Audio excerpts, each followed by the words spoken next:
నాకు మామూలుగా మైక్ ఇస్తే మాట్లాడేస్తాను, కానీ ఇవాళ ఎందుకో కొంచెం టెన్షన్గా ఉంది. అంటే వెనకాల అంజనీపుత్రుడు ముందు అంజనీపుత్రుడు ఉన్నప్పుడు కొంచెం టెన్షన్ ఉంటుంది. బట్ ఎలా ధైర్యం తెచ్చుకుని మాట్లాడతాను నేను. మన ఇతిహాసాల్లో రాముల వారికి సాయం చేయడానికి హనుమంతుల వారు వచ్చారు. మన హనుమాన్కి సాయం చేయడానికి రాముల వారే హనుమంతుడి రూపంలో ఇక్కడ మా చిరంజీవి గారిని పంపించారని నేను నిజంగా అనుకుంటున్నాను. చిరంజీవి గారు సినిమాల్లో మాత్రమే ఆపద్బాంధవుడు కాదు, సినిమా వాళ్ళకి కూడా ఆపద్బాంధవుడు. ఎవరైనా గెలిస్తే ఫస్ట్ ఫోన్ చేసి ప్రశంసించేది చిరంజీవి గారు, ఎవరైనా ఓడిపోతే ఫస్ట్ ఫోన్ చేసి పరామర్శించేది చిరంజీవి గారు. అలాంటి మా ఇండస్ట్రీ పెద్ద మా చిరంజీవి గారు. నేను నా జీవితంలో నేను ఎవరికైనా థ్యాంక్స్ చెప్పుకోవాలంటే మా మదర్ ఫాదర్ తర్వాత నేను ఎవరికైనా థ్యాంక్స్ చెప్పుకోవాలంటే అది చిరంజీవి గారికే. ఆయన్ని చూస్తూ పెరిగాను, ఆయన్ని చూస్తూ ఇండస్ట్రీకి వచ్చాను, ఆయన్ని ఆదర్శంగా తీసుకుని సినిమాలు చేస్తున్నాను. నేను ఆయన ఏకలవ్య శిష్యుడిని నేను అనుకుంటున్నాను.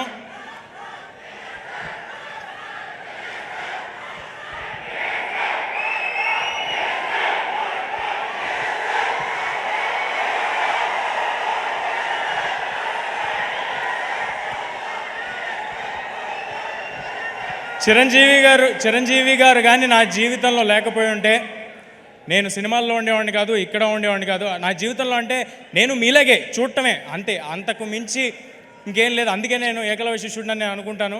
అలా చూస్తూ ఇండస్ట్రీకి వచ్చాను. ఇవాళ మీ ప్రేమ ఇక్కడ నిలబెట్టింది నన్ను.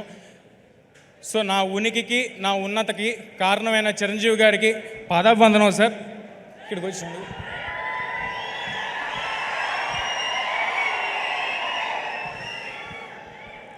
ఇక మా డైరెక్టర్ స్టార్ మెగాస్టార్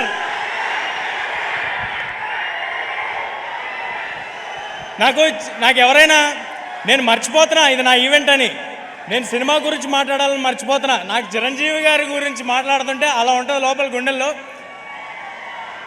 ఆయన విజువల్ స్క్రీన్ మీద ఫోన్ మీద ఎక్కడ చూసినా అదొక తెలియని ఒక గూస్ బంప్స్ ఫీలింగ్ వస్తూ ఉంటుంది నాకు.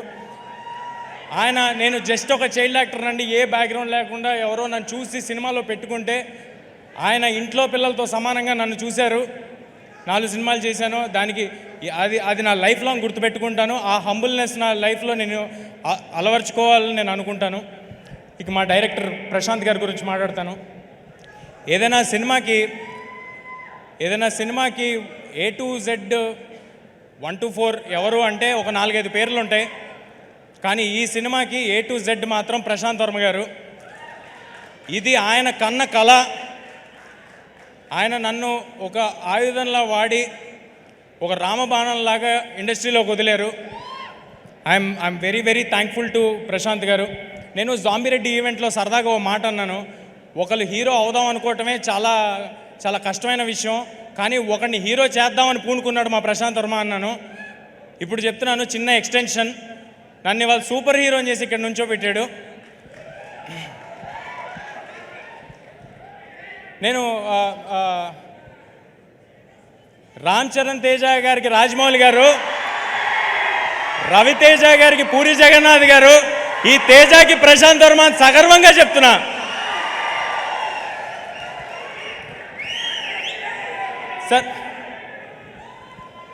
సార్ నాకు ఆయనకి క్రెడిట్ ఇవ్వటంలో ఏ మొహమాటం లేదు.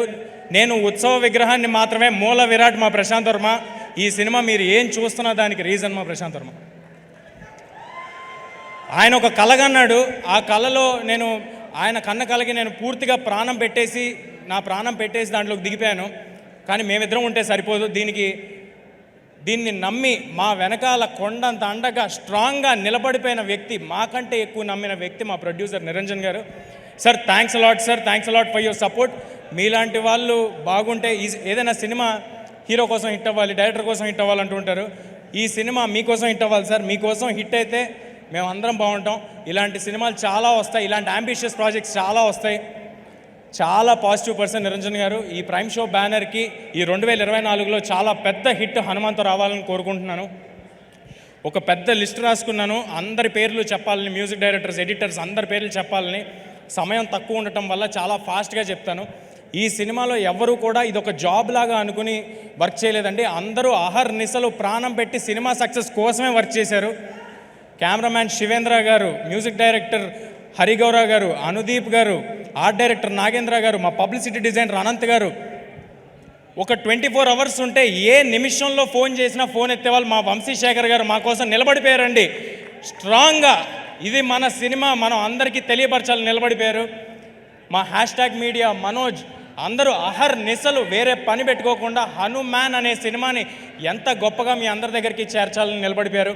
నేను చెప్తుంటే మర్చిపోతుంటా, బట్ మా ఆర్టిస్ట్స్ని కవర్ చేసేస్తాను. మా సినిమాలో హీరోయిన్, నేను ఎప్పుడు హీరోయిన్లు మర్చిపోతుంటాను, సో ఫస్ట్ ఈసారి అందుకే హీరోయిన్ పేరు చెప్పేస్తున్నాను. మా సినిమాలో హీరోయిన్గా చేసిన అమృత అయ్యర్ గారు, వరలక్ష్మి శరత్ కుమార్ గారు, వినయ్ రాయ్ గారు, సముద్రకన్ గారు, గెటప్ సీను గారు, వెన్నెల్ కిషోర్ గారు, సత్య గారు అందరూ వాళ్ళ 100% ఇచ్చి సినిమా సక్సెస్ కోసం మాత్రమే పనిచేశారు. వాళ్ళకి ఇది ఒక జాబ్ లాగో ఏదో డబ్బుల కోసమో ఏదో వెళ్ళాం అన్నట్టు ఎవరూ లేరండి. I'm very very thankful for all of you. ఇంకా ఎక్కువ సమయం ఉంటే ఒక్కొక్కరి గురించి నేను విడమర్చి చెప్పేవాడిని. చిరంజీవి గారిని ఎక్కువ వెయిట్ చేయించడం నాకు అసలు ఇష్టం లేదు. చాలా ఫాస్ట్గా కంప్లీట్ చేస్తాను. ఈ సంక్రాంతికి ఇంకా వేరే సినిమాలు కూడా వస్తున్నాయి. అన్ని సినిమాలు ఆడాలి. మహేష్ బాబు గారి సినిమాలో యాక్ట్ చేసి పెరిగినోడిని, నాగార్జున గారితో యాక్ట్ చేసినోడిని, వెంకటేష్ గారితో యాక్ట్ చేసినోడిని. అన్ని సినిమాలు చాలా బాగా ఆడాలి. వాటిలో హనుమాన్ కూడా ఉండాలి. ఈ సంక్రాంతికి హనుమాన్ థియేటర్స్లో వస్తుంది. హనుమాన్ ఈ సినిమా నిలబడుతుంది. ఈ సినిమా మమ్మల్ని నిలబెడుతుంది, గ్యారంటీగా చెప్తున్నా. ఈ హనుమాన్ అనే సినిమా ఒక సూపర్ హీరో సినిమా. ఒక మామూలు కుర్రాడికి, ఒక బలహీనుడికి, ఇప్పుడు నన్ను చూస్తే బలహీనుడిలాగే ఉంటాను కాబట్టి ఇప్పుడున్న సిచ్యువేషన్కి కూడా సరిగ్గా సరిపోద్ది. సో ఒక బలహీనుడికి హనుమంతుల వారు పవర్స్ సడన్గా ఆయన ఆశీస్సులతో వస్తే ఏంటనేది ఈ సినిమా అండి. అందరూ తప్పకుండా Jan 12 థియేటర్స్కి వచ్చి చూడండి. ఇందులో ఫన్ ఉంటుంది, పాటలు ఉంటాయి, సూపర్ హీరో యాక్షన్స్ ఉంటాయి, మీ ఒళ్ళు గగ్గురుపరిచే లాంటి, నేను ఎక్కువ రివీల్ చేస్తానేమో, మీకు గూస్ బంప్స్ మూమెంట్స్ ఉంటాయి డెఫినెట్గా. On Jan 12 please come to theatres and watch the film. Thank you. Thanks a lot.